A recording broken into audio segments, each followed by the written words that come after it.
What do Third Eye Blind, Bob Dylan, and Bikini Kill all have in common? Well, besides all being awesome, they're all defining influences for singer-songwriter Kevin Morby, who is the subject of episode 26 of the LSQ podcast. Hey, how are you? It's me, Jenny LSQ. I've been pals with Morby for a minute now, but this was really our first chance to do an interview, and so it was especially awesome that we got to go long and talk about all of the things that he loved growing up and the important stuff that he was hearing as he was first playing music, both at home in Kansas City during his teens, and then when he moved to New York and started performing in the band Woods, and later with his project The Babies. And then his solo career started in 2013 with an awesome album called Harlem River, but it's gotten better with each successive LP, and that catalog most recently expanded to include an excellent new album called Oh My God, that is accompanied by a fascinating short film you should watch after listening to this interview because it might make a little more sense then. I also want to say thanks to our dear friends Cyrus Gangris and Justin Sullivan for hosting us and for making space for us to record this interview.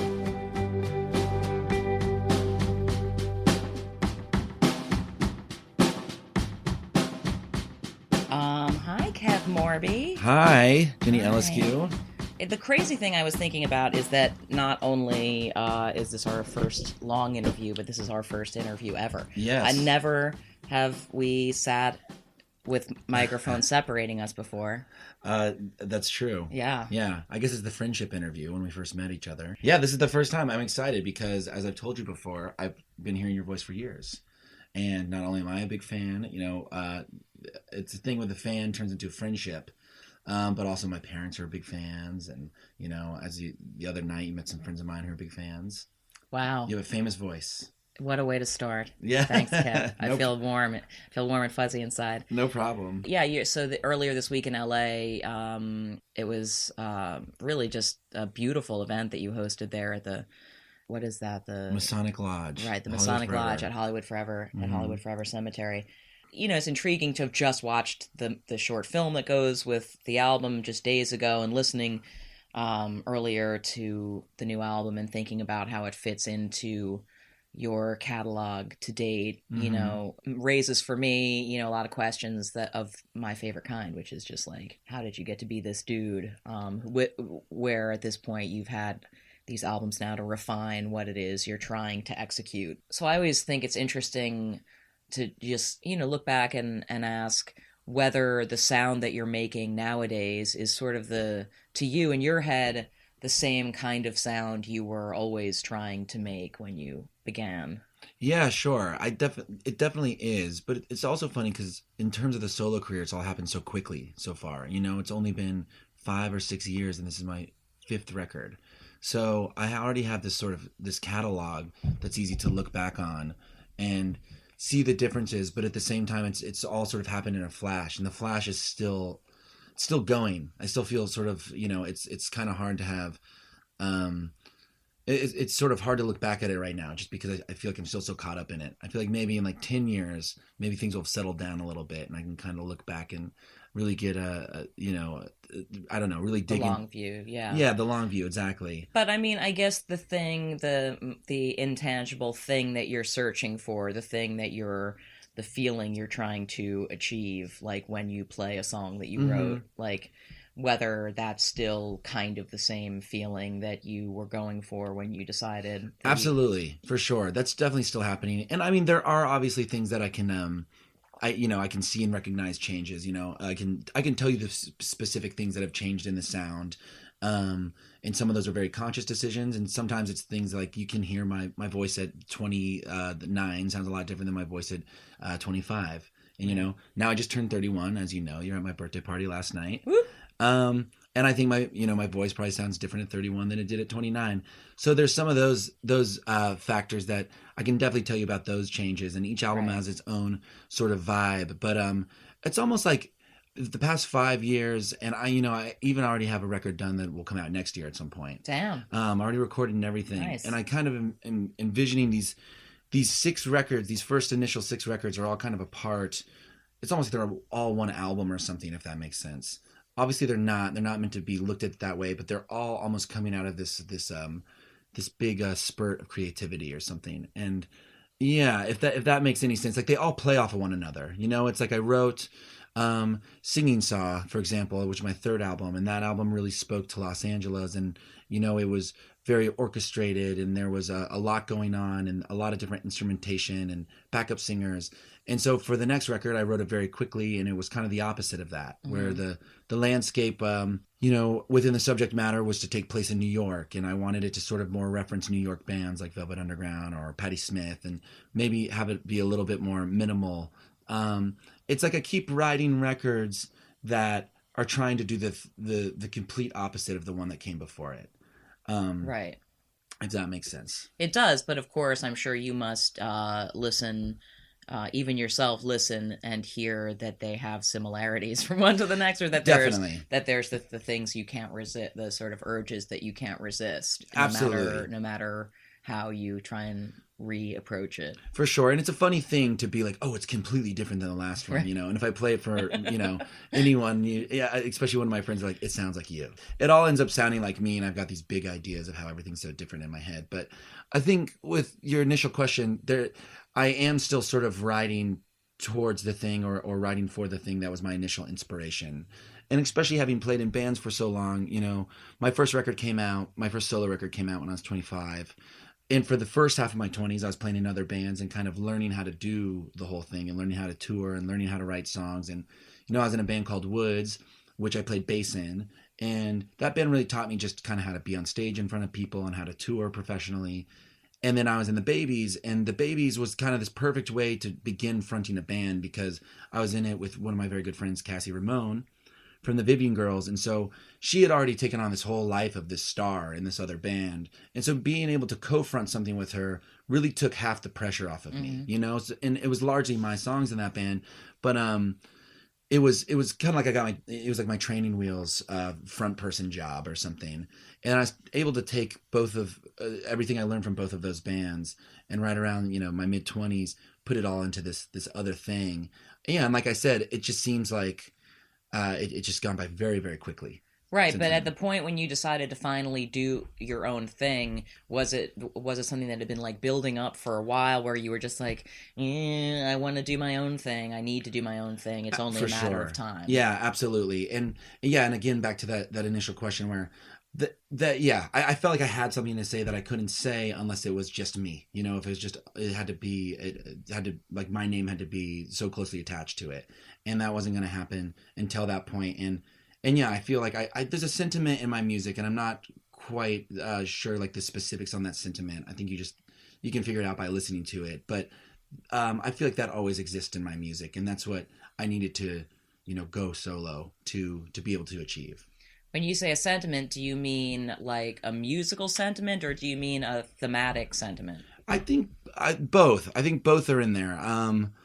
Definitely musical, which is. Did you have ideas for those things as you were just first beginning to write your own music, or did they emerge once you were in the process, or did it take sort of actually letting yourself commit to doing your own thing to realize what you kind of wanted to say? Kind of both of those things, because, you know, I like my first album, I really wanted to make something that sounded nothing like my band, The Babies. So I knew it kind of had to be under my own name.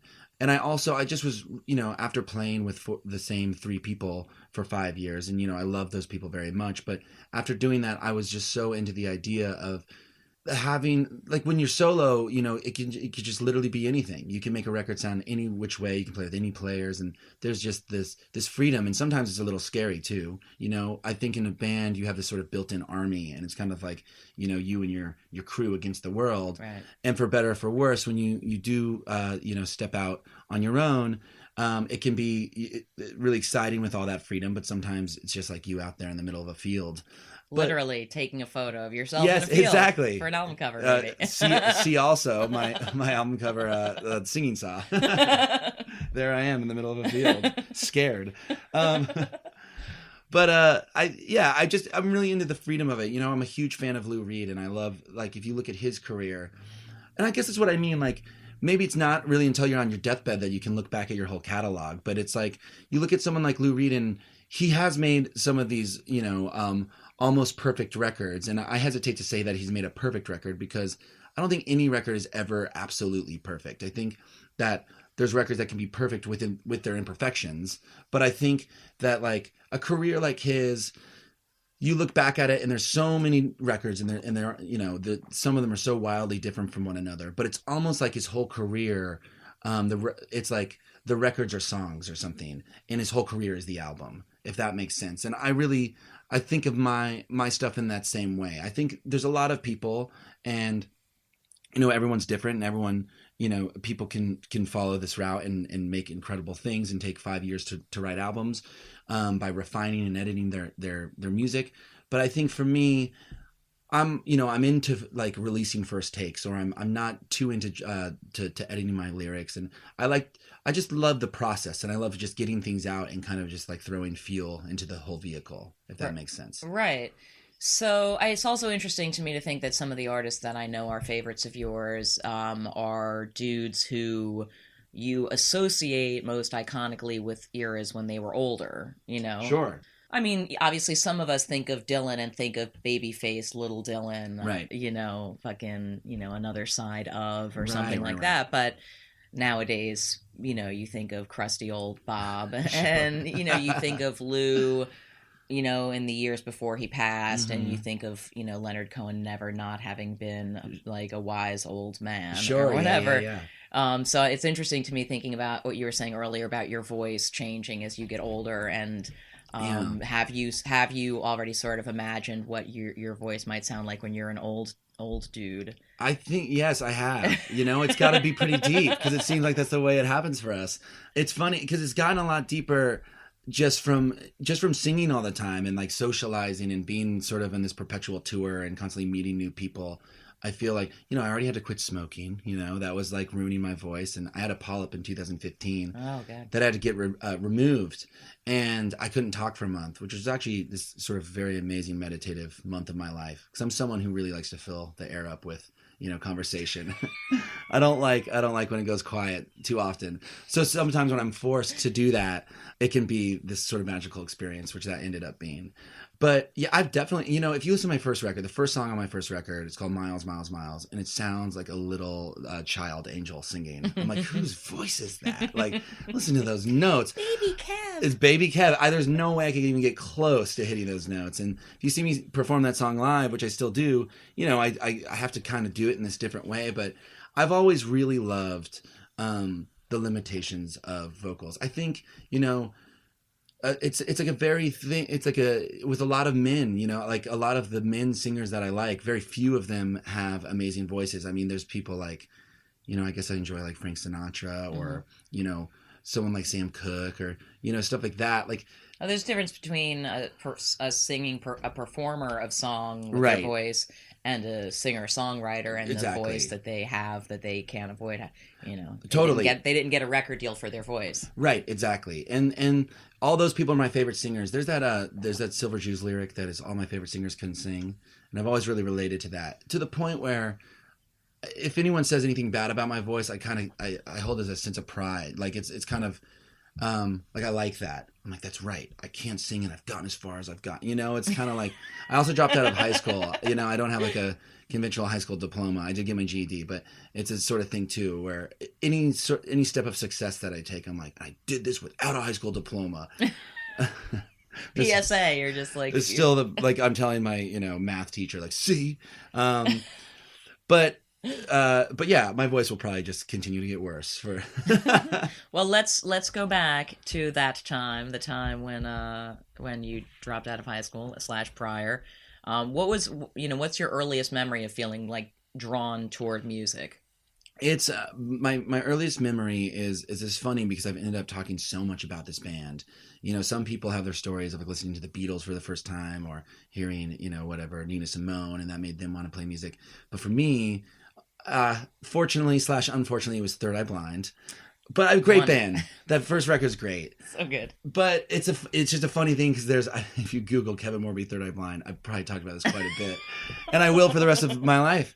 But it was truly the first time. I have an older sister named Michaela who I love very much, and she was into the radio, and I was about 8 years old, and she's like 12 years old. She would listen to popular radio, and we lived in Oklahoma at the time, and she got one of those sort of like, I don't know if they were scam or what they were, but you could order all those CDs for like a penny or whatever. Yes, it is what you might call a scam. Yeah, what is the scam there? A corporate, sort of monopolistic corporate scam. Yeah. But anyway, my sister, she belonged to one of those clubs. I feel like she pulled out like a tab out of a magazine and filled it out and sent it in. She got like 50 CDs at once or something. And I remember like Backstreet Boys were in there, and Robin was in there. Jewel was in there, and Third Eye Blind was in there, and I liked all the music. Like I was listening to all the CDs she was listening to, and I liked those other bands, but it wasn't, and in the context of those other bands, it was sort of more like pop-oriented bands. When I put on the Third Eye Blind record, I remember kind of looking at the cover, and the cover's sort of obscure, and thinking like, what is this? And I remember for the first time in my life thinking, I was 8 years old, I thought every song on this thing is good, and it's making me feel in this way that I've never felt before. It's like changing, I'm feeling emotions. It's like falling in love with anything, like you're like, I can't believe I feel this way right now. The sound coming out of the speakers is so powerful. And I was really big into baseball, and I'm a fan of baseball, but I played it growing up, and all I wanted to be was a baseball player. And I remember having the distinct moment of hearing Third Eye Blind thinking, no, I want to be a musician. So that was really the first time. And then I feel like I kind of put that on ice a little bit. Like, I just sort of got into music on the radio. I always wanted to listen to the radio because it wasn't a musical household at all. I think my mom, if I really dig into my memory, I can remember her listening to Bruce Springsteen, Michael Bolton, and Rod Stewart. And she loved them, but I had no interest in those artists at that time. And my dad, and he would back this up, he just did not listen to any music. He listened to talk radio, and that's about it. Which is funny now because my parents have become the biggest indie rock like cheerleaders. But then it wasn't a part of their lifestyle to like go to a concert. Not at all. No, never. Which is very common, Totally, especially like we're in Oklahoma. It's the '90s. It just wasn't, it was a conservative place. And also, I know you moved around a bunch, but how much moving around was there before y'all settled? Quite a bit. So my parents were both from Nebraska, and they had my sister in a place called North Platte, Nebraska, or no, maybe in Lincoln, Nebraska. They were there for a short amount of time, and they moved to Lubbock, Texas, which is where I was born. And they were there for 3 months after I was born. You and Buddy Holly. Me and Buddy Holly, exactly, which we can get to later, but it actually plays into a lot of my fascination with airplanes because I'm from Lubbock, and he obviously passed away on an airplane. But then we moved from there to Detroit. My dad worked for General Motors, so this is why he's being moved all over the place. We moved from there to Detroit, and then we moved to Tulsa, Oklahoma, and then to Oklahoma City, and then finally to Kansas City.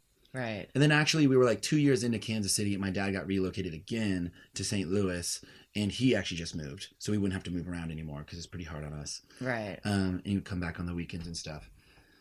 So we were moving around like crazy, and until you were 10. And then you settled, yeah. Then I settled in Kansas City, and then I lived there till I was 18. Right. But yeah, it wasn't like no one on our block, like none of the parents, music just wasn't too much of a thing, Yeah. I think maybe my mom and sister went to like a Debbie Gibson concert at some point, which is cool.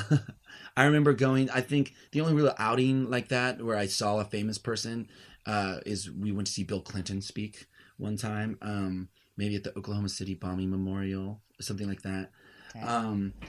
I almost ghost wrote Debbie Gibson's memoir. Really? Yeah. That would be one. It's on a list of I almost ghost wrote that book. That's list. Great. Yeah. You should just write a book called I Almost Ghost wrote that book. There's been a few now where it's just like so close. And you would have maybe almost ghost written your own book under that title.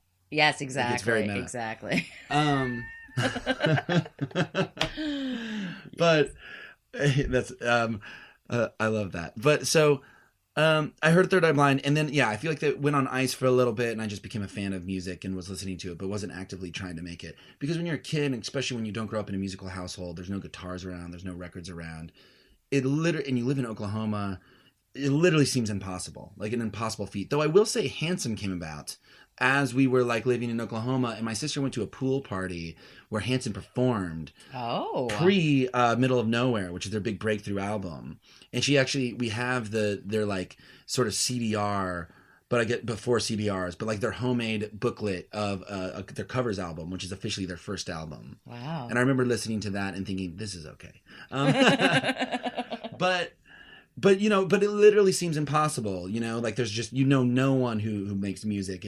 I just remember seeing movies at that age, and there'd be like a scene where someone would be playing a guitar in a bar or something. I'd be like, what is that? And I'd like think about I'd look at the guitar and try to figure out like, what brand of guitar is that? And like, do you think the guy wrote that song for the movie? Like, it's just so impossible to imagine, that reality. And when I was 10, we had moved to Kansas City. We just got in Kansas City. And my mom, for Christmas that year, she gave me a Sears catalog and sort of told me just to pick anything out. And I picked out an electric guitar. It was like a guitar kit. It came with an amplifier and this weird air tuner that like you blew into, and it played the note and you would tune to that. It kind of sounded like a harmonica. Right, because by that point you had figured out you definitely wanted an electric guitar. Yes. Yeah. And, I kind of had that thing that was like, maybe if I just get one to show up at the door, I'll just somehow be able to play it. Kid logic. Yeah. Yes, exactly. Kid logic. So much kid logic going on. I remember also at some point we got a weird karaoke machine that you could also record onto. And it's like this thing you go into with no backup plan, but I remember getting it and being like, if I just put a tape in there and hit record and I start singing a song off the radio, it's going to sound like that song off the radio. And I remember like, who knows what song it was, but I hit playback and I just remember hearing just my child voice, like singing, a Wallflower song or something, and be like, it's so bad. And just like, and that's what I'd put that on ice. I'm like, I'm not doing that black line that was drawn on you was drawn on me. Yes, exactly. Now it's drawn me in. What a great line. I know, right? It's funny. I just played this Bob Dylan night in San Francisco where you're supposed to play one Dylan song. So the thing was called One Dylan Song. And I thought it'd be amazing to get up there and do One Headlight. Yeah. They didn't specify what Dylan, but I ended up doing an actual Bob Dylan song. But anyways, so I got the electric guitar, and I remember my dad and I like, okay, let's tune this thing up. And I remember my dad, he was tuning the knobs as I blew into the thing. And this is my dad who, like I said, he didn't listen to any music. He had no like history playing music, trying to tune a guitar suddenly, off of me blowing into this like little pitch thing. And I remember him popping like 2 or 3 of the strings. He just kept going higher. Like, I think we're getting there. And then like the strings would pop off. So the fate of that Yamaha guitar ended up sort of being like a 4-string electric guitar completely out of tune that kind of sat in the corner. But I would still try and use it as a sort of like, I'd like play drums on it or something, like you know what I mean, like I'd make some sound out of it. Right. But I eventually kind of put that away too, and I was just like, I don't, making music is literally impossible. I just cannot do it. And then when I was in 7th grade, I was playing on a baseball team, and someone on the baseball team was talking about their guitar teacher. They're like, I take guitar lessons from this really cool guy named Nate Rogers, and he's got long hair, he's a metalhead, and he wears these cool suits. And I took one lesson with him. I already learned a song, and I was like, no way. And then I got that guy's information and began taking guitar lessons with him. And that was really the beginning, where he was a really cool guy, and he was a metalhead. He wore these velvet suits, had really long hair. He was super cool. And also this is in the suburbs of Kansas where, especially at that time in like the late 90s, early 2000s, there's just no one like that, So you sort of like, okay, I could be like Nate Rogers. I mean, even if I could just be the guy and the coolest guitar playing guy in the town. Totally. I think in 7th grade, you're even like, I could be the guy working at Borders who like is selling CDs. Yeah. Just any involvement with the process of music. Because when you're a kid, it's like you don't know how fame works really. You know what I mean? Like in a way, like Billy Corgan seemed as famous as literally the person who sold it to me. Right. I'm like, the Bullish is adults making money. You have no fucking idea. And like, I mean, you were onto something there, right? I was onto something there. You were right. Until the Borders closed down. We're all just adults making money. We're all just adults making money. You'd see anyone on any platform, you're like, they're probably rich, like they're probably rich and have a big house. But so I started playing guitar and I started taking it seriously, and it was almost like he just gave me keys to the kingdom. I felt like this guy Nate. Because I was never I didn't want to learn guitar to be this technical shredder or anything like that. And I'm still not like that. I really just wanted to learn the basics so I could start writing songs. That's all I was interested in. So I only took guitar lessons, as much as I loved it, I only took it for about 2 years until I felt like I knew everything I needed to know. Took it once a week for like 2 years. And then at the end of that, I was like, okay, I know all the chords. Now I can kind of just do my thing. And from there, then by that time I was in high school, and then I started meeting a few like-minded people and getting really into like punk music. And so let's pause there for a minute. How did that happen? So, I think the trajectory of that, when you're living in the suburbs of Kansas in the early 2000s, I think it really, you're into Third Eye Blind, you're into the Wallflower, stuff like that. Then you discover Blink-182 and you're in middle school. You hear Blink-182 and you kind of even still pick up on the idea that it's this novelty thing and like these naked guys running around. But then you discover, and I think this is the best gateway drug for a kid to discover, is Green Day, Because once you discover Green Day, you learn about Gilman Street and like, I mean, just the best path. And also Green Day's not a bad band, right. Like they're one of the, like Dookie's a perfect, speaking of, if there's a perfect record. Near perfect record. Exactly. Yeah. But once you find out about them, then it's kind of all over because like, you read that Billy Joe's favorite band is the Replacements. So then you get a Replacements record and then it's like, then they're talking about Bob Dylan and you got a Bob Dylan record and it's just from there, it's fucking, it's easy, Right. And you, there were kids at school who were on that journey as well at that point? There was a few, though I would say I was kind of the ringleader of it. But like I had a friend, like my friends Sam and Chris were really into it. I had a friend named Sarah who was really into it. But like, I always felt I was like they were still a little bit maybe more interested in a few other things, but I was like, oh no, it's just the music. Like we got to start a band, and do like silly things that middle school kids do, which is like you have a quote unquote band, but you never practice and you don't write songs. It's basically just naming your friend group, What did you name your friend group? We were called Chaos, which is chaos, but just pronounced differently. So that was our band. Never performed, never even practiced, I don't think. So, but you're just so excited about, like, I just remember like the way I would pick up on music and like, yeah, you hear it in movies or like you'd see just some cheesy, like ad for, what an insurance company and a guy would happen to have a guitar in it for some reason or something. And you just think, what is that? Like, what, like, do you think that guy's in an actual band? Like just insane curiosity about music. And did you start going to shows? Yes. So definitely started going to shows at that time. And, though Kansas City is small, there's still some, like that band, the Get Up Kids is from there. And right. The Anniversary and like. And that was right. That would have been right when you were in like late middle school, early high yeah. school, yeah. Like that sort of emo movement. But like, a band like the Anniversary, I think they were a little ahead of their time because they were like an underrated. But people were noticing, bands like the Get Up Kids and there's Vagrant Records. And this is a perfect example. Like Vagrant Records released a Paul Westerberg CD, like one of his album Stereo came out on Vagrant Records, which I heard because like I knew, Get Up Kids were like these hometown heroes. So I started going to shows, the first show... Where was the place? Where would you go see shows most often? There's a place called... Well, so the first few shows I went to were really big shows. My sister won tickets to see No Doubt on the radio. There's No Doubt lit in Black Eyed Peas. And that was my first show ever. Like, that is what...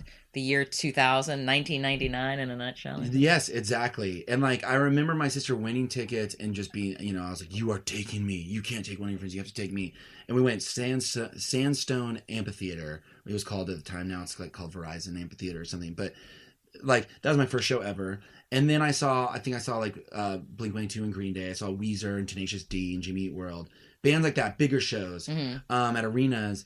But then my first like real deal show, I was still in 8th grade. I was still in middle school. My sister was in college. She's a freshman in college in Lawrence, Kansas. And she took me to see, and this show really changed my life. It's my first time at like a proper bar. And this place is there. I actually just saw that artist Lucy Dacus play there the other month. It's called The Bottleneck, and it's in Lawrence. And it's like a very old school, like tons of like black and white press photos of bands from, the past 3 decades. And at the time, you could smoke cigarettes in there, and I was in 8th grade, and my sister took me. Thank God it was an all-ages show. But it was that band Thursday and Sparta at the drive-in, the shoot-off band. And very moshy show. And like, it's a thing where my mom's like, you can take him, but he's got school tomorrow, so you have to be out of there by 10, And it's like Thursday played at 10, And they were the band that I knew, and that's why I was going. I didn't love them or anything, but it was just like a show that I wanted to go to. Because shows were rare in Kansas at that time, touring bands coming through. But this speaks to just like my love for music at the time. But like Sparta opened up, and I just remember I never heard of them, but I was like, this band's incredible. And I knew that Jim, the singer of Sparta, was in At the Drive-In, and I just at the time I'd like seen them perform on Conan O'Brien, a couple of years before, and anyways, short story. Like when I saw Sparta, they blew my mind, and we had to leave. But I wasn't even disappointed I didn't get to see Thursday, because I was like, but I saw this other band, Right. And they don't have a CD, but I got their EP, and I'm gonna go listen to it front to back. And I actually got to meet Jim, and he was very nice to me. I was a little 8th grader, My sister's like, my brother wants to meet you, and I remember just saying, I was like, you did really good on Conan O'Brien, and he was like, thanks, man.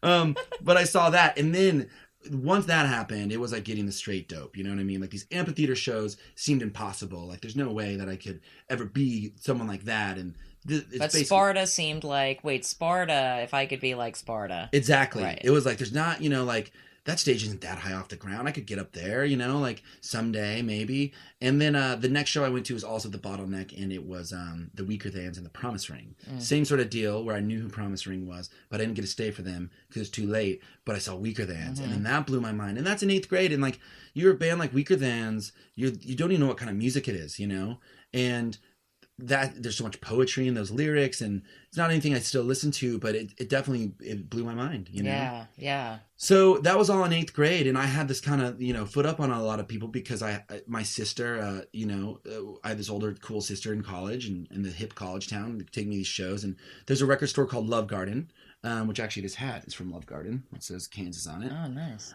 Who are really good friends of mine, and the owner Kelly, who still owns it and still works there, has become a good friend. But I have this distinct memory of going into it for the first time. It's in a different location than it originally was, but it's like up this old creaky staircase, and I remember going in there, and then like it's almost like all these other things were just to get to that moment, and you find this independent record store that's so cool, and you walk into it, and it's just all this memorabilia and all these cool posters, and like just the vibe in there was so cool, and it smelled like incense and like not Champa. Totally, yes. And like it's just like a little left over from the 90s vibe, but like there was something really new about it, and like just seeing, it's like Empire Records come to life or something. And I remember going in there and just my mind was so blown. And the first 2 vinyls I ever bought, I bought American Water by Silver Jews and Pussy Whipped by Bikini Kill. And nice first 2, my I know. friend. Thank you. Very yes, good. I'm very proud of those. So I had the Third Eye Blind thing, but then my first vinyl purchases were those. Yeah. And as I was telling you before the interview, actually the first the first vinyl ever, those are the first proper LPs. But I actually did buy vinyl. I went to see the Get Up Kids play in Kansas City, big hometown show, and Superchunk was opening for them. And that was another moment where I saw Superchunk, and I was like, oh my god, this band's incredible. Yeah. Never heard of this band. And then I was like, wait a second, Get Up Kids are ripping this band off, I was like, I'm going to buy their CD. And I remember going to the merch table. I was in 8th or 9th grade, and I was like, I'll take that CD.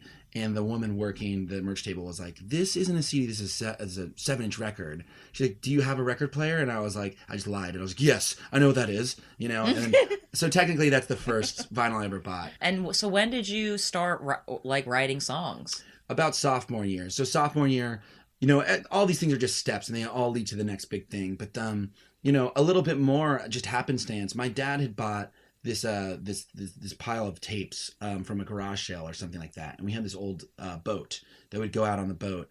And I don't remember exactly how it went down. My dad says that he told me to listen to it.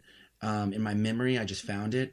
One of the two is true, or maybe somewhere in the middle. But there was this Bob Dylan tape, and I remember being sort of skeptical of it, like, oh, this is like old people music, like this is not current good music. This is old music.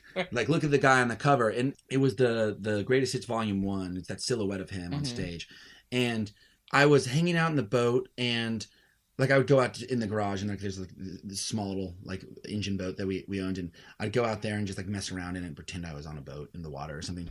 And I put the tape in, and I remember having that very cinematic moment of looking at the stereo as the sound was coming out, and the song was The Times They Are Changing. And I remember, and this is at a point where I was getting into punk music and stuff and more political things, and to hear that song as a 16-year-old, it's like so much hit me at once. It was like a fucking cannonball, just like, took me out. I couldn't believe it. And I just remember thinking like, it was like hearing Third Eye Blind, that time where I'm like, this is music, this is timeless music that was written by a young man who's now old, but it's still more relevant than other music that's going for the same thing being written today. And I was like, his voice isn't that good, but it's perfect in its way, and his guitar playing's not that good, and it just felt so accessible and timeless, and I just couldn't. It felt like I had been hearing it my whole life, though I knew I was hearing it for the first time. Right. Then you didn't have any preconceptions about quote unquote Bob Dylan at that point. No, other than like maybe like, oh, it's like Christmas music or something, like Right, it's like the right. Beatles, like it's just kind of like a part of maybe songs you sing at Christmas time or something. Right. Like I thought it'd maybe be more like the Monkees or something. Right. Like this cheesy thing that existed on like AM radio once upon a time. And what about like hearing his voice? What did you think of his voice? I just remember thinking that it sounded so like it just sounded like a real voice. It sounded like a person. There was no polish to it. Had you been trying to sing yet yourself, and were you yet at the phase of songwriting where you were, singing to yourself alone? For sure. But I think with a lot of those bands, like maybe like the more like pop punk bands I was listening to or something, it's a little bit more singy. I remember, I don't know, it's so embarrassing, but I don't remember why or how, but I think one of the first songs I ever wrote was in 7th grade, in the midst of being a Blink-182 fan, and it was called Village Girl. I don't know what it was about. Okay. Like, I think it was about being a small town girl. And did I know a small town girl? No. It's just, I thought that's what you wrote a song about. And it would probably have been sang, and that voice is very embarrassing. But the point being, like, I felt like maybe up until that point of hearing Bob Dylan, that I felt like I had to be a real singer of some sort. And then you hear that voice, and then you just sort of inherently know that this is a very powerful person, and this is a person very famous. But wow, he did it all just like with that voice and with the guitar. Like, how did he do that? That's incredible. And then, so the curiosity just began there, and then it just never ended. So you started doing, like, going back, like trying to figure out what other old stuff you should be listening to, kind of starting then? Totally. Well, so a really big thing happened there where I heard that, and though it did seem attainable, there was still this thing that I was like, well, but this is music that was made in the past. You can't really do this anymore, I don't think. And then I had a really big moment of hearing and discovering the Mountain Goats, the Microphones, bands like Modest Mouse. Right, because you'd found this record store by this point, so Exactly. you're just sort of letting your instincts guide you at the record store. Maybe they give you some info that's helpful. Absolutely. Right. Yeah, they told me about the Mountain Goats. They told me about Guided by Voices. Right. All these, Modest Mouse, Neutral Milk Hotel, all these sorts of bands, Microphones, that are literally all those bands I just named. All their albums up at that point were home recorded. And and then even something like what was happening with like Connor and Bright Eyes and close by, only 3 hours north, and that was a little bit, for whatever reasons, like I wasn't as in touch with that. Like, I am a Bright Eyes fan, and Connor I think is a genius, but like at the time, even though it was close in proximity, for some reason it wasn't that on my radar. But I knew that it was a thing that was existing, and like, oh, this guy makes his own albums in Omaha, and like he's becoming this thing. So that all kind of hit me shortly after, and then I was like, oh wait, no, you can actually do this. And I think the biggest record of that time, the biggest influence to me, was All Hail West Texas by the Mountain Goats, which is another nearly perfect album. And I remember just sort of having the thoughts that, like, these people can make something at home, then I definitely can. Like, it's like all these things, hearing Bob Dylan and seeing these bands at bars like the Bottleneck, and then finally hearing these home recorded bands, I was like, oh, I definitely can do it, So did you start? I did. I got a 4-track, sophomore year of high school, I got a 4-track, and I was like playing around town under my own name. I started that year, which was really exhilarating and terrifying, but amazing. And I immediately had this payoff, and the first show I ever played, I opened for someone who's still a dear friend of mine. His name is Ben Summers, and he's a singer-songwriter. He's maybe like 5 or 6 years older than me, and he lived in Chicago, and he came back to town to like play over the holidays or something, and I asked to open up, or maybe he even asked me, and my first show ever under my own name, so terrifying. I still think about, like, there was like 3 days leading up to it, where I was like having trouble sleeping, You're like, dear God, I was dear like, God. make the like bookstore that it's supposed to happen in, like, get blown away in a storm or something.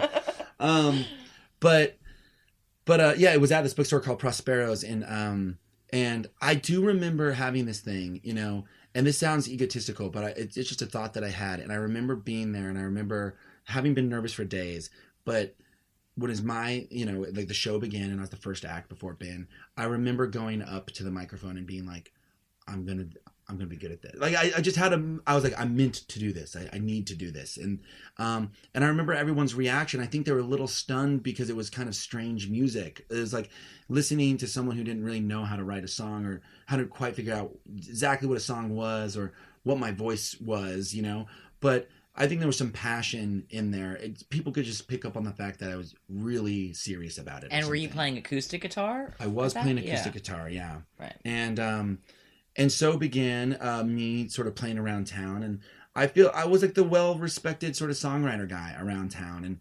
And at that time in Kansas City, it was a really cool scene. And a town like Kansas City, now it's completely changed in the way that all these cities have changed, where tech has come in and who even knows what's happening creatively there anymore. But at the time, it was a very bombed out city, and it was just this sort of lawless wonderland in the middle of America. And so it was very DIY and DIY in a lot, you know, in a way that like LA used to be or New York, but there weren't that many people. It was like the same 25 people or something. Right. And we were all in each other's bands, and each band was kind of different. So like any bill would be like a punk band or like even like a jazz band or, you know, then a hardcore band, and then I'd be the singer-songwriter. Right. You know? And so did the fact that you were that you were able to gig and were like had confidence about it early, is that why you stopped going to school? No, not really. No. I was at that time. I was also having really bad panic attack and anxiety issues, which kind of came out of nowhere in my sophomore year of high school, and. But in a way, they both had a lot to do with one another, and they kind of just blindsided me. I kind of just had this weird, moment of clarity or something. Like, I feel like, you know, you're born into this world and you don't really think about it as a child, and something happened around that age, and it may or may not have come out of like an experience of smoking too much weed, but like I had a moment where I just that sort of cheesy cinematic thing where I felt, so I was like, what is the world? The world is so big. I'm so small. And like, I couldn't handle that thought. It's really just as simple as that. And it just became this crazy time in my life where I was just having a normal day one day, and I was with some friends and we're out riding bikes, and I was standing in line at a restaurant, and this thought hit me, this like impending fear hit me that, I was just so afraid I was going to die for some reason. I didn't know why or how, but I thought I was going to die. And, it was just the beginning of this long journey of panic attacks. It was like this crazy feeling, and then those thoughts just snowballed. And yeah, thinking like, I'm so small and the universe is so big, and what could it possibly be? And just all these larger questions I literally just couldn't wrap my mind around or calm down about. And I'd always been a bad student in high school. I was failing out starting my freshman year, but like I was a pretty good kid though, so it wasn't like I was on drugs or I was, getting in trouble with the law or something and failing out. It was like, oh, Kevin's a good kid and he's friends and he seems pretty mentally healthy, but he hates school. You know, it's just as simple as that. But once I started having the panic attacks, it was like I physically couldn't go to school. It was hard for me to leave the house. You know, You were already playing show. This is around the same time as you're playing shows. It's actually a little bit before, right? And then it really plays into the playing shows thing because that all sort of became this big sense of therapy for me. And like once I started doing that, I sort of broke out of the mold of just knowing kids from my high school, and you know, I met the other creative kids in my town and in Kansas City. And but you weren't. I'm just intrigued because you had already said you didn't feel nervous about playing a show when you got up there. You were nervous about the impending show, but in the moment of being on stage, you felt calm. Absolutely. And that's something I still feel to this day. You know, my girlfriend, who you know, Katie Crutchfield, a.k.a. Waxahachie, we always... podcast guest from last year. Yes, podcast, LSQ, an LSQ podcast alumni. It's funny, just the other day we were talking about how, before my show at Masonic Lodge a couple nights ago, I was pacing back and forth backstage, and I was like, I can't believe in moments I'm going to have a guitar in my hand, because if you ask me right now while I'm nervously pacing around backstage, that seems so far away. Like if you put a guitar in my hand, I wouldn't be able to play.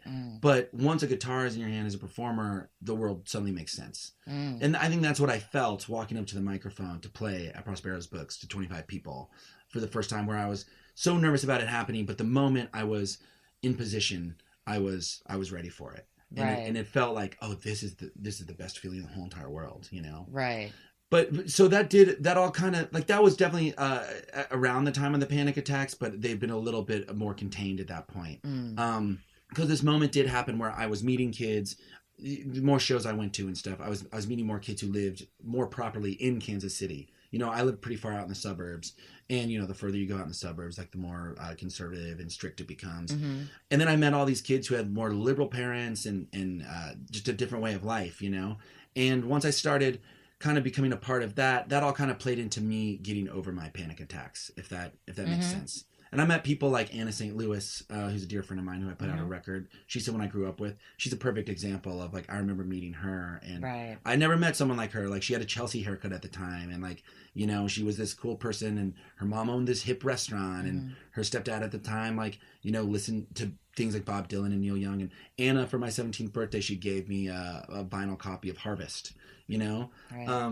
Yeah, I mean, I think kids sometimes just lack of experience once you realize how scary the world is, but you haven't seen that you can survive it enough times. Absolutely. It's like, and do you still sort of is panic still a thing for you? It's definitely in there, but I feel like because of my intense experience with it, I mean, it hit me, it kind of blindsided me, and I had no idea what it was. And it's kind of going back to the thing, like when I was in Oklahoma as a kid, playing music seemed impossible.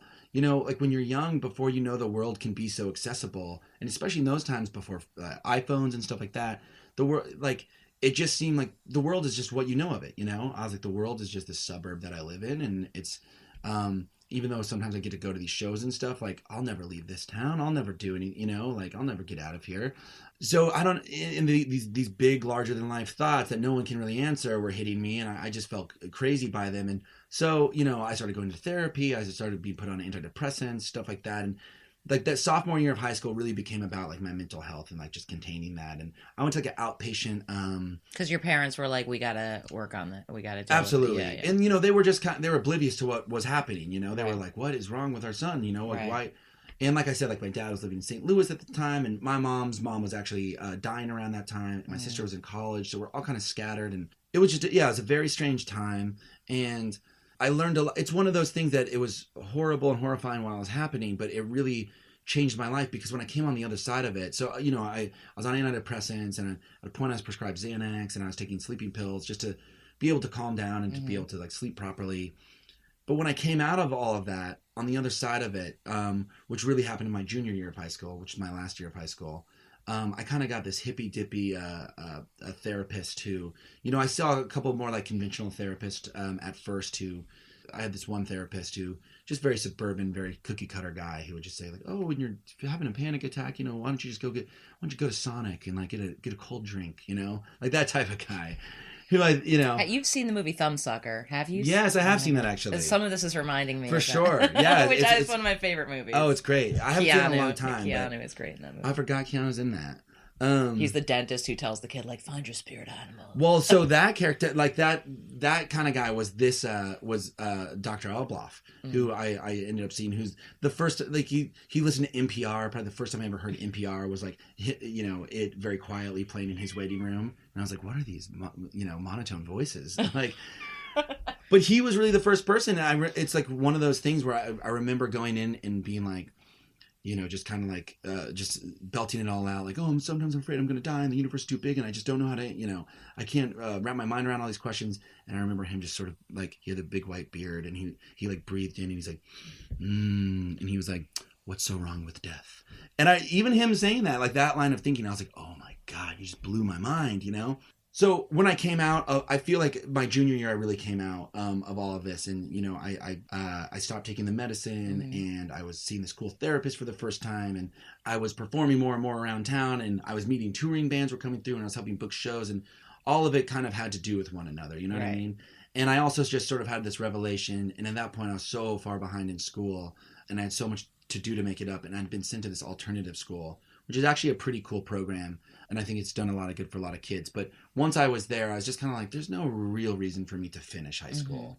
And then I took my GED, and my parents were really cool about it because I think they had seen how much I'd struggled and how much I hated it. So I think they were really nervous about it.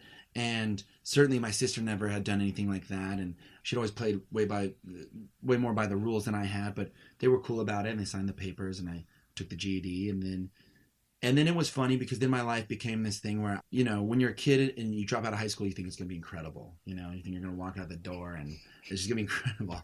But then you're like, oh man, like all my friends are in school and I've got nothing to do. I guess I have to get a job.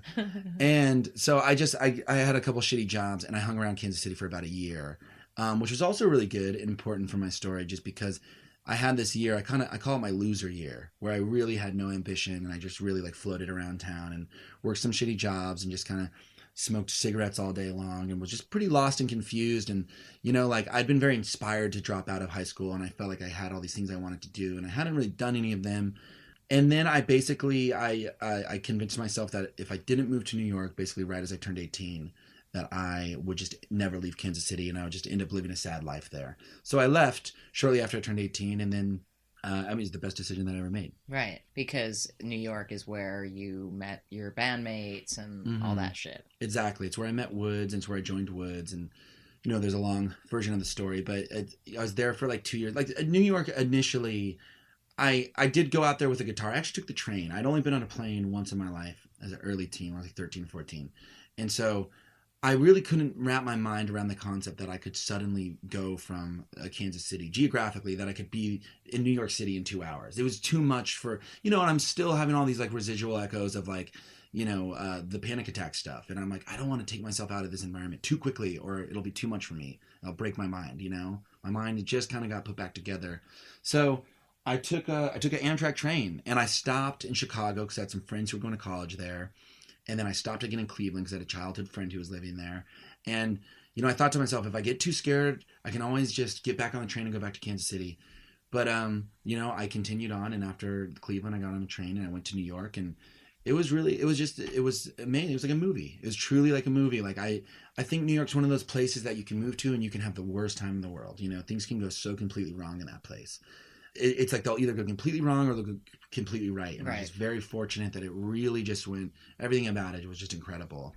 And though I went with the guitar and, I always was playing guitar and I always wanted to be playing music, I didn't have anything like, I'm going to come here and be the singer-songwriter in this town or something, because it seemed so big. I was like, I just want to go observe, I just want to like go there and be a part of it at all.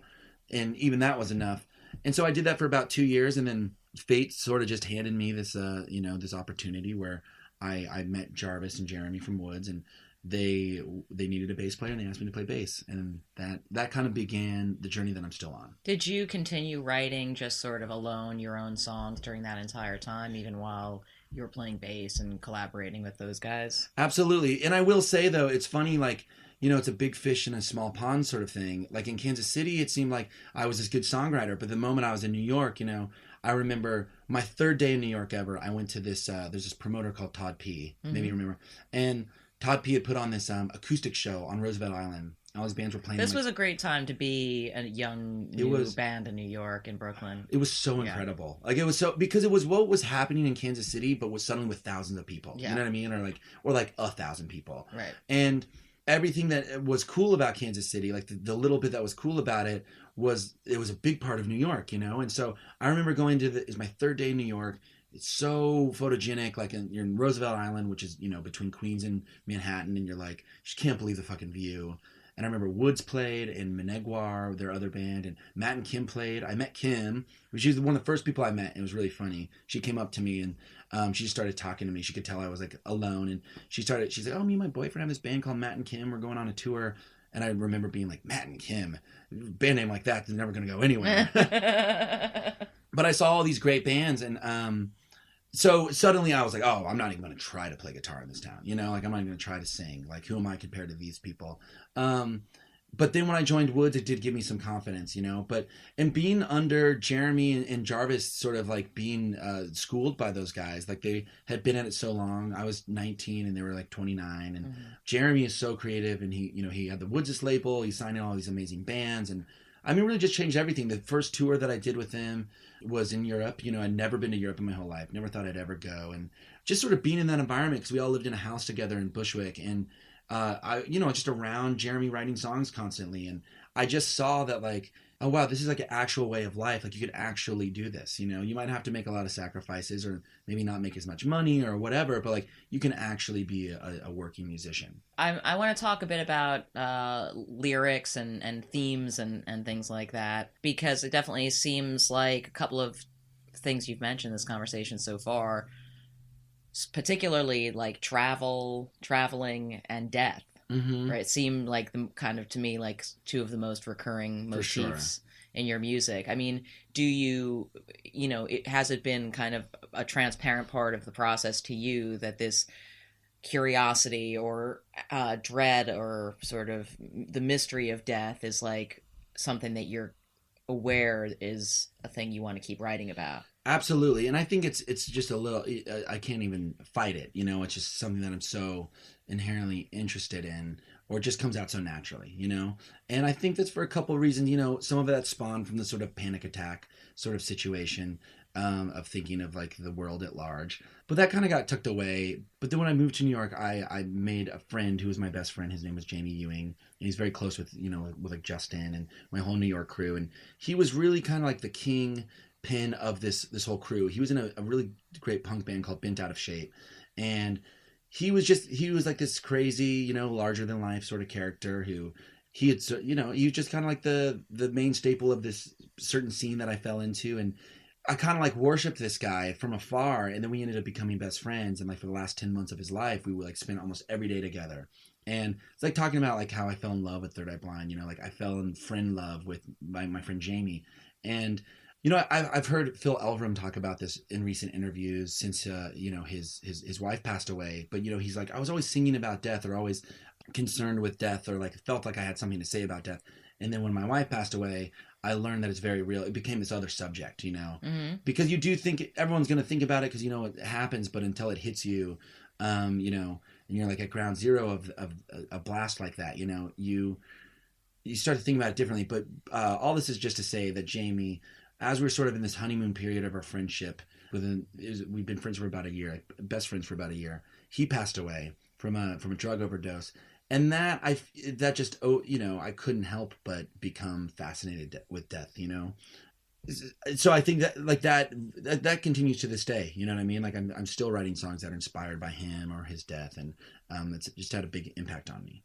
Right. I mean, the longer that you're writing songs, especially just that you release under your own name, I mean, do you feel like you walk toward those like recurring themes, or do you try and, to what extent when you're editing yourself, are you trying to edit out the themes that you come back to, or is it, sure, does that make sense? Yeah, definitely. I think as the records go on, you don't want to like get into the situation where you only write about one thing, Right. But at the same time, I'm not too afraid of going of referencing something I've referenced before. In fact, I kind of like to look at those as like like little road maps to your albums or something, and you can connect the dots here and there and be, oh, you mentioned this character. Well, it's not just the death thing; it's also I've noticed there's something about like phases of life, like Babies. You sing about baby. I mean, obviously you were in a band called Babies, but you sing a lot about being the perspective from being a little baby to being like a person who's about to die or something. Sure. Yeah, that good eye. It's funny, like you're literally mentioning this, and I'm like, I wrote a song recently that I haven't even recorded that's about that same thing. Oh wow! Just things that I just find interesting. You're intrigued. You seem to be sort of like permanently intrigued by. I do, that. And it's like it's just something that inspires me. It's just what conjures up. It's a muse, I suppose. And then so the traveling thing too, was it taking that train trip that kind of sparked the interest in, like the classic troubadour thing of like songs about where you are, songs about, obviously you have a lot of songs that are about the inspiration that a place provides. Absolutely. And, I think some of that comes from my childhood, from moving around so much so young. I distinctly remember, like, I liked it. I liked going on these trips with my parents and putting all of our stuff in a van and moving away. I loved hotels. I remember that, which I'm really eating my words with now, because it's just like, I just wanted to always stay at hotels. And I remember when we'd finally get to our destination, we'd get to the new house or whatever. I'm like, I just want to go back to a hotel. And now I'm like, I can't, another fucking hotel, I'm going to puke. But, a hotel, though, when you're a kid, is a special zone. It's like Disney World or something, the ice machine. So you enjoyed that as a kid, but also, I mean, do you find when you're traveling still that, I mean, there's a song called Savannah on the new album, and this stuff I'm sure is not literal or whatever, but do you feel like when you're touring, when you're traveling, that you're like, ooh, this place could bring a song on? Like, absolutely. It's funny. Savannah is a perfect example, because the song's called Savannah, but it's actually about New York. But I was like, I can't write another song about New York, so I'm going to call it Savannah, which is a city I've never been to, but I really want to go to. And maybe if I write a song called Savannah, it'll get me there. Mm-hmm. So that's kind of a double thing right there. Speaking to both of your points, Katie and I were on a road trip recently. We were driving from Kansas City to El Paso, and we stopped in Amarillo, Texas. And Katie was making fun of me because we pulled in, and I was like, I love it here. I was like, I love Amarillo. I was like, it's so Amarillo. Like, I've never been to Amarillo, Texas, but this is exactly what you think Amarillo, Texas would be like.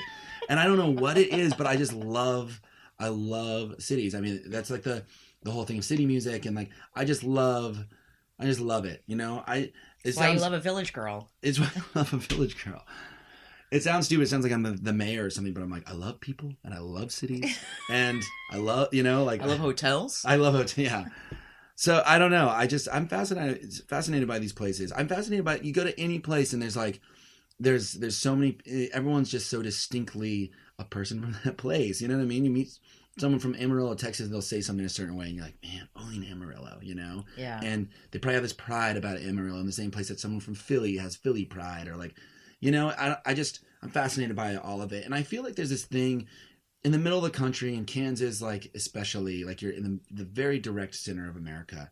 It's a little bit void of an accent. It's a little bit void of, like, it's grasping for a few different cultures. Like, we had jazz and there's some barbecue, but it's not like, it doesn't have that much of an identity, It's like the whole plain, like the Plainsman thing, or like a Plain Jane, It's like, we all kind of look very basic. But I think with that, it's like, you can kind of take on any personality or something, Like, it's enough like every other place that you never feel too out of place. Like, when I went to New York, I was like, this is definitely bigger than Kansas City and more happening. But I feel like Kansas City trained me well for a place like this. Right. And I don't know. I think when you're from a white bread, sort of like peanut butter and jelly sort of town, everywhere's going to blow your fucking mind. Like, I'm really happy that I grew up where I grew up, because, when I moved to New York, I remember, like, I have so many best friends from that time in my life who are still best friends in my life. But there are these New York City kids who at like 17, they were like already like, I had a drug problem in my early teens, and now I'm over it. Now I'm sober, and like now, my dad is like best friends with the guitar player from that band, and this actor, is our fucking mailman, or something. Not really, but you know what I'm saying. And I was just like, wow, like you just. But, for me, I'd be like, there's the Brooklyn Bridge. Oh, my God, Yeah. And I just freak out about the small things. And I still feel like that person. And now, having moved back to Kansas City, I feel like that's sort of reignited it. Maybe I was getting a little jaded there for a second, having lived in LA and New York for so long, and I was starting to be desensitized to some sort of magic things. But now, back in boring old Kansas, when I leave it, I'm like, everything comes to life.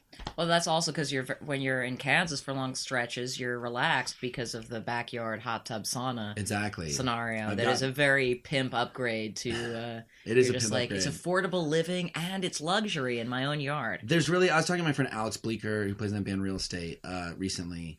And he lives in Bolinas, California, and he was saying, tell me about his living situation. He's like, so what's your spot like in Kansas City? And I was like, well, I own a house. It's just me. And, Katie lives here sometimes. And I have a hot tub. And I just built a studio. And I got a sauna. And he was like, this sounds like the most, like, American thing. Like, it really does feel like this weird sort of, like, old notion of America. Like, I've earned some money, and I'm now going to, like, buy something nice for myself. Yeah. Which is something I didn't do for a very long time. I just lived in, like, the cheapest, craziest the closet and called it a room for the longest time. But it's I'm guessing you found since you've had this house back there that it's probably it keeps you fresh, yeah, for It really does. to like getting jaded from just like, oh, another party with all my friends, fuck that. I Yeah. try to stay home. Absolutely. It is really good. You know, like this, like I'm on this press trip right now in LA, and I just got back from one in Europe, and I go to New York tomorrow to continue it. And I get to have two weeks at home in Kansas City before then going to New York for rehearsal and beginning my tour. And I'm like, oh, I can't wait for that. You know. So you've been, yeah, because I mean I remember you posting a bunch of stuff, I guess over the summer, from whatever wood paneled space at home. Yes. It looks like the song, I know. but it's not. Good eye on all the wood. Yeah, it's nice. It's a nice vibe. Yeah, the wood's a good vibe. Yeah. Sort of. Yeah. Where do you go now when you're in kind of songwriting mode? Oh, it's been Kansas for a while, but the truth is, you know, like I just wrote a couple of songs on my press tour in Europe. You know, you always have your guitar with you, and I understand why some people wouldn't be able to write on tour. It's a lot of other stuff is filling that space in your brain, perhaps. But I've always written so well on tour, and because that thing comes to life when you're on tour, where you just suddenly things make more sense, or you get this clarity, you know, because you're never here or there. You're always kind of in between, and it's kind of like this perpetual state of you're not asleep and you're not awake. And I don't know, I feel like my mind becomes a blank canvas, and that's where my ideas always settle in, or they get planted, and then I'm able to like take them back to a place like Kansas City, or even when I lived here, you know, I take them back home and kind of refine those thoughts, and those are usually what become my songs. And your song style obviously is very talky. How do the sort of writing the lyrics part and the arranging and the melody and all that stuff? Because, you know, a lot of songwriters, I would say the vast majority of songwriters I talk to describe a process like that classic Paul McCartney Yesterday ham and eggs story about like it's the ham and eggs is a great example of like it just was that those were the syllables, those were the sounds or whatever. Yeah. You're just fumbling your way through it until words start to pop up. But in your sort of, you know, typical song style, you know, I would imagine that can't be the way it happens. It's so based on what the words are. Well, it is a little bit, actually. I mean, there's that thing, yeah, you start writing music and then gibberish comes out and then you start to like plug in words that fit the gibberish. That does happen a little bit, but I'll always have a sort of like, it's almost like I already always have the title, you know, like, oh, I came up with this thing. I want to write a song called Harlem River, you know, like I was walking next to the Harlem River, and what I loved how those words sound and how they feel, and I had this feeling when I was next to it, and so like, is there a visual? Is there something? Is it like a thing? Is the song trying to describe something you can see in your mind already? Yeah, absolutely. Sometimes, you know, definitely, and it's almost like a lot of times I almost have to like dumb myself down to write a song, because if I'm playing a guitar and I'm playing the chords, you know, C to F to D, I'll be like, that's too boring, that's too conventional, like I'm just bored by that. But if I'm playing that on like a piano and I don't know that I'm playing the C to F to D, I'll be like, oh man, this feels really good, you know, I'm gonna write a song out of this. But sometimes you have to trick yourself into like I used to write a lot of songs primarily on this old Yamaha nylon string acoustic guitar I have that only had 4 strings, because I felt like that kept me from realizing what chords I was playing, and that kept it exciting. Because you're just trying to conjure this feeling, you know what I mean? And sometimes when you attach like a statistic, or, you know, like the chord to it, you're like, oh, I don't like that. It kind of takes the feeling out of it. So yeah, you're always chasing this feeling, you know. And so wait, you said you have another album's worth of stuff already. You were saying you have new stuff already. I do. I'm not. I guess I'm not supposed to talk about it. Okay. So I think that's probably a good place for us This was great. This was maybe the best interview, definitely on this trip that I've done. Sweet. So thank you. This is the best interview you've done in Cyrus's bedroom. Absolutely. To date. That is 100% sure.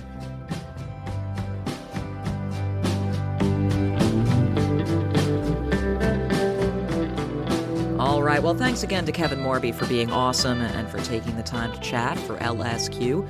And I've been pretty busy lately. That was a nice long interview. Yada, yada, yada. There's no archive clip in episode 26. Hope that's chill. The next episode out in a few weeks, I'm so excited to share with you. It features an interview with Perfume Genius's Mike Hadrius, who recently announced a new dance project that I'll tell you more about when we get to episode 27 in a few weeks.